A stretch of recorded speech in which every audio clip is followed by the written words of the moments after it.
नमस्कार दोस्तों, आपके अपने YouTube channel English GS bye GS पे बहुत बहुत स्वागत है। दोस्तों, हम लोग सीखने वाले आज हैं basic but important word meaning. जैसा कि आप देख रहे हैं तो आपको ये बात समझ में आ गई होगी कि इनके बिना हमारा काम नहीं चल सकता है अंग्रेजी में। तो अंग्रेजी सीखने के लिए इनका ज्ञान होना अति आवश्यक है। चलिए हम लोग शुरू करते हैं, देखते हैं क्या है। तो यहाँ आप सबसे पहले देख रहे हैं लिखा है बी। क्या लिखा हुआ है ये आपका लिखा है बी। बी का मतलब होता है होना, ठीक है। और इसी से बनने वाले जो और शब्द हैं, देख रहे हैं यहाँ पे लिखा है इज एम आर, तो ये हमारे प्रेजेंट में बनते हैं, बी के ही रूप हैं। अगर वॉज वर्ग की बात करें तो ये पास्ट में बी के रूप हैं। बिल और शैल बी, यानी कि बिल बी और शैल बी की अगर बात करें तो ये हमारे फ्यूचर में बिल के ही रूप हैं। तो आज आपने पहला फैक्ट तो यही सीखा कि बी के विभिन्न फॉर्म्स क्या होते हैं। प्रेजेंट में बी का मतलब इज एम आर होता है, पास्ट में बी का मतलब वॉज वर होता है, और फ्यूचर में बिल बी का मतलब बिल बी और शैल बी होता है, ठीक है। तो अब हम लोग जानते हैं इनका किस तरह से अर्थ निकलता है, ठीक है। तो कहीं पे अगर इज लगा हुआ है तो वहां पे आपका अर्थ क्या क्या हो सकता है वो देखते हैं। तो इज देख रहे हैं यहाँ पे एस बना दिया, एस का मतलब है ये सिंगुलर। तो इज जो है सिंगुलर सब्जेक्ट के साथ यूज होता है, ठीक है। उनके साथ यूज होने के बाद इसका क्या मतलब निकलता है, तो है, होता है, होती है, ठीक है। एम देख रहे हैं यहाँ पे, एम देखो यहाँ पे आई लिखा है, तो एम का प्रयोग आई के साथ होता है, ठीक है। तो उसका मतलब क्या निकलता है, तो आई फिर क्या मतलब वहां पे निकलेगा, एम का मतलब निकलेगा हूं, होता हूं या होती हूं, ठीक है। अब आगे देखते हैं, यहाँ पे बना हुआ है आर ए आर ई, ठीक है। यहाँ पे हमने लिख रखा है पी, पी का मतलब आप समझेंगे प्लूरल, ठीक है। प्लूरल है तो इसका मतलब ये है, इसका जो आर का प्रयोग जो है वो प्लूरल सब्जेक्ट के साथ होता है। तो वहां पे अर्थ क्या निकलता है, जैसे हो, हैं, होते हैं या फिर होती हैं। चलिए अब इनका जो हमने यहाँ पे सीखा है देखते हैं अर्थ किस तरह से निकलता है, देखते हैं अगली स्लाइड में। देखो दोस्तों, हमने यहाँ पे कुछ वाक्य लिखी हैं और आप समझ जाएंगे कि यहाँ पे इसका मतलब क्या निकल रहा है। पहला हमने लिया राम इज ऑनेस्ट, तो इसका मतलब राम कैसा है, इज माने है, ऑनेस्ट माने ईमानदार, यानी कि राम ईमानदार है। तो इसका अर्थ क्या निकल रहा है निकल रहा है, ठीक है। दिस बॉय इज हंग्री, यह लड़का कैसा है, हंग्री है, हंग्री का मतलब भूखा। तो यहाँ क्या अर्थ निकल रहा है, इसका मतलब है निकल रहा है, ठीक है। आगे देखते हैं, एक क्रो इज ब्लैक, एक कौवा जो है इज माने होता है, ब्लैक माने काला। तो यहाँ इसका अर्थ निकल रहा है होता है। आगे बढ़ते हैं तो देखते हैं, द कैट इज क्लेवर, एक जो कैट होती है वो क्लेवर होती है, चतुर होती है। तो इसका मतलब यहाँ पे क्या निकल रहा है, होती है निकल रहा है, ठीक है। अब यहाँ पे देखो लिखा है सिल्वर इज वाइट, यानी कि चांदी हमारी कैसी होती है, सफेद होती है। तो यहाँ भी इसका अर्थ क्या निकल रहा है, होती है, ठीक है। गोल्ड इज येलो, यानी कि जो सोना होता है वो कैसा होता है, पीला। तो गोल्ड इज, इसका अर्थ यहाँ क्या निकल रहा है, होता है, ठीक है। अब आगे देखते हैं, the milk of a cow, यानी कि दूध किसका, गाय का दूध, better than that of buffalo, यानी कि गाय का दूध भैंस के दूध से अच्छा होता है। तो यहाँ भी इज का अर्थ निकल रहा है होता है, ठीक है। आगे बढ़ते हैं, the gold of Bihar is not costly, यानी कि बिहार का सोना कॉस्टली नहीं होता है। तो यहाँ भी होता है अर्थ इसका निकल रहा है या होता है, ठीक है। आगे बढ़ते हैं तो लिखा है आई एम नॉट रिच, यानी कि मैं धनवान नहीं हूँ। तो यानी कि एम का मतलब यहाँ पे निकल रहा है हूँ, ठीक है, समझ रहे हैं हम लोग। आगे देखते हैं, when I am at home, यानी कि जब मैं घर पे होता हूँ, आई प्ले, मैं खेलता हूँ। तो यहाँ पे एम का मतलब क्या निकल रहा है, जब मैं घर पे होता हूँ। तो एम यहाँ पे आप देख रहे हैं इसका अर्थ निकल रहा है होता हूँ, ठीक है। अगर कोई लड़की कहेगी तो वो क्या कहेगी, जब मैं घर पे होती हूँ तो मैं खेलती हूँ। तो यानी कि एम का मतलब होता हूँ या होती हूँ भी निकलता है, ठीक है।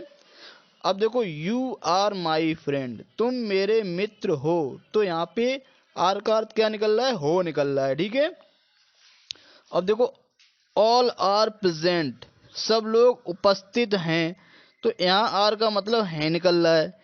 अब देखो यहाँ लिखा है trees are useful to us, यानी कि ट्रीज हमारे लिए कैसे होते हैं, यूजफुल होते हैं, लाभकारी होते हैं, ठीक है। तो यहाँ पे होते हैं इसका अर्थ निकल रहा है। अगर कोई स्त्रीलिंग होगा उन्हीं की लड़कियां सुंदर होती हैं, तो यानी कि आर का मतलब ही निकलेगा होती हैं, ठीक है। इतनी बात आपको समझ में आ गई होगी। अब देखिए हम लोग बी का पास्ट में मतलब देखते हैं। तो बी का पास्ट टेंस यानी कि यहाँ पे देख रहे हैं बी का सेकेंड फॉर्म, यानी कि बी का सेकेंड फॉर्म, यानी कि किसी भी वर्ब का अगर हम लोग सेकेंड फॉर्म ले लेते हैं तो इसका मतलब होता है हम पास्ट टेंस की बात कर रहे हैं, ठीक है। तो बी का सेकेंड फॉर्म आपका क्या होता है, बॉस। यहाँ लिखा है सिंगुलर, तो बॉस का प्रयोग हम लोग किसके साथ करते हैं, सिंगुलर सब्जेक्ट के साथ करते हैं। और इधर देख रहे हैं वर, वर भी हमारा पास्ट टेंस है, इसका प्रयोग जो है प्लूरल सब्जेक्ट के साथ करते हैं। मतलब देखें तो क्या निकलता है, सिंगुलर सब्जेक्ट के साथ अगर वॉज लगा है तो वहां पे उसका अर्थ आपका था, थी, होता था या फिर होती थी, ठीक है। अभी हम लोग बात पढ़ेंगे तो सारा अर्थ क्लियर हो जाएगा, ठीक है। बर यहाँ देख रहे हैं तो बर का प्रयोग होता है प्लूरल सब्जेक्ट के साथ। तो यहाँ पे देख रहे हैं क्या मतलब होता है, थे या थी। देखो यहाँ पे थी लगा था जो पड़ी की मात्रा थी, बिंदी नहीं थी, यहाँ आपकी बिंदी, तो ये थी यानी कि प्लूरल के लिए यूज होता है, ठीक है। होते थे या फिर होती थी। अब देखते हैं हम लोग इनका अर्थ क्लियर करने के लिए वाक्य ले रहे हैं, आगे बढ़ते हैं। देखिए यहाँ पे कुछ वाक्य दिए हुए हैं। देयर वॉज ए किंग, एक राजा था, तो वॉज का अर्थ क्या निकल रहा है, था निकल रहा है, ठीक है। यहाँ पे देयर वॉज ए क्वीन, वही ऊपर वाला ही वॉज है, इसका अर्थ निकल रहा है थी, यानी कि एक रानी थी निकल रहा है, ठीक है। When he was at home he would sleep, यानी कि जब वो घर पे होता था, ही वुड स्लीप, वो क्या किया करता था, वो सोया करता था। वुड का प्रयोग अगर होता है, वुड प्लस बी, फर्स्ट का प्रयोग आपको थोड़ी जानकारी के लिए बता दें कि इसका प्रयोग पास्ट हैबिट दर्शाने के लिए होता है, ठीक है। तो when he was at home, यानी कि जब वो घर पे हुआ करता था या होता था, तो वह क्या किया करता था, वुड स्लीप, यानी सोया करता था, ठीक है। तो यानी कि होता था, इसका अर्थ क्लियर हो रहा है। अब देख लो दे वर वेरी पुअर, वे बहुत गरीब थे, तो इसका अर्थ क्या निकल रहा है, थे निकल रहा है। दे वर वेरी पुअर, वे बहुत गरीब थे। तो the girls were very sad, लड़कियां बहुत उदास थीं, तो यहाँ पे अर्थ क्या निकल रहा है, थी निकल रहा है। अब देख रहे हैं हम लोग बात कर रहे हैं फ्यूचर की। तो यहाँ पे लिखा है फ्यूचर में देख रहे हैं विल शैल के बाद क्रिया का फर्स्ट फॉर्म लगाते हैं, उसी बी का हमने फर्स्ट फॉर्म लगाया है, ठीक है। तो इसका अर्थ क्या होगा, होगा, होगी, होंगे। थर्ड पर्सन, देखो यहाँ पे हमने पर्सन इसीलिए आपको बताना जरूरी है कि फर्स्ट पर्सन में क्या आता है हमारा, आई भी आता है, सेकेंड में यू आता है, और थर्ड पर्सन में ही, सी, दे, यानी कि अन सब्जेक्ट आ जाते हैं, ठीक है। तो यहाँ पे देख रहे हैं अर्थ क्या होता है, होगा, होगी, होंगे, हो जाएगा, हो जाएंगी, या हो जाओगे। सेल बी का मतलब देखते हैं। तो सेल बी का प्रयोग होऊंगा, होंगी, होंगे, हो जाऊंगा, हो या जाऊंगी, या फिर हो जाएंगे।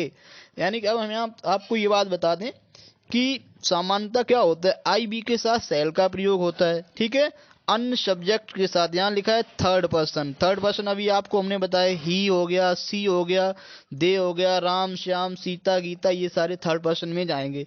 तो इनके साथ क्या करते हैं, विल का प्रयोग करते हैं। अब चलिए हम लोग वाक्य देखते हैं, ये अर्थ हमारे किस तरह से क्लियर होते हैं, देखते हैं। देखिए यहाँ लिखा है he will be A doctor, यानी कि वो डॉक्टर होगा या वह डॉक्टर हो जाएगा। तो विल बी का अर्थ हम लोग क्या पढ़ेंगे, he will be A doctor, वो डॉक्टर होगा या डॉक्टर हो जाएगा, ठीक है। जैसे कोई पढ़ाई कर रहा है, हाँ बहुत अच्छा पढ़ाई कर रहा है, वो डॉक्टर हो जाएगा, तो हम लोग कैसे शो करेंगे, he will be A doctor, वो एक डॉक्टर होगा। अब जैसे कहीं पे कोई सिचुएशन है, एक मरीज था और वो उसके इलाज चल रहा था, एक आदमी कर रहा था, तो हम लोग दूर हैं तो क्या अंदाजा लगा लेंगे, हाँ वो डॉक्टर होगा, उसका ट्रीटमेंट कर रहा है तो डॉक्टर होगा।